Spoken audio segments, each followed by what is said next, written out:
Dear student, स्वागत आहे तुमचं आपल्या NHM प्रोग्राम सिरीज 13 डेज मध्ये. आजचा डे 7.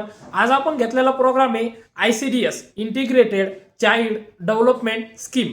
ती इस्टॅब्लिश झाली होती 1975 मध्ये आणि त्याच्यामध्ये जे बेनिफिशरीज आहेत म्हणजे ते कोणाकोणासाठी येतं त्याच्यामध्ये सगळ्यात पहिले जे येतात ते म्हणजे प्री स्कूल चिल्ड्रन, जे 6 वर्षाच्या अगोदरचे चिल्ड्रन आहेत ते, त्याच्यानंतर लॅक्टेटिंग मदर, त्याच्यानंतर प्रेग्नेंट मदर, त्याच्यानंतर अडोलसंट गर्ल 11 ते 18 इयरच्या ज्या गर्ल्स आहेत त्या, त्याच्यानंतर त्याच्यामध्ये काय केलं जातं त्या प्रोग्रामचा हर्ट कोणाला म्हणलं जातं तर ते हर्ट म्हणजेच अंगणवाडी वर्कर, जे अंगणवाडी वर्कर आहेत त्याला ते या प्रोग्रामसाठी हर्ट असं म्हणलं जातं. त्याच्यानंतर त्याच्यामध्ये कोणत्या कोणत्या सर्व्हिस प्रोव्हाइड केल्या जातात, त्याच्यामध्ये सर्व्हिस प्रोव्हाइड केली जाते सर्वात पहिले जे सप्लिमेंटरी न्यूट्रिशन दिलं जातं, त्याच्यानंतर pre school and non formal education दिलं जातं, त्याच्यानंतर न्यूट्रिशन अँड हेल्थ एज्युकेशन दिलं जातं, त्याच्यानंतर इम्युनायझेशन, रेफरन्स सिस्टीम आणि हेल्थ चेकअप अशा 6 सर्व्हिस प्रोव्हाइड केल्या जातात या प्रोग्राममध्ये. तर हे प्रोग्राम ध्यानात ठेवा. थँक्यू.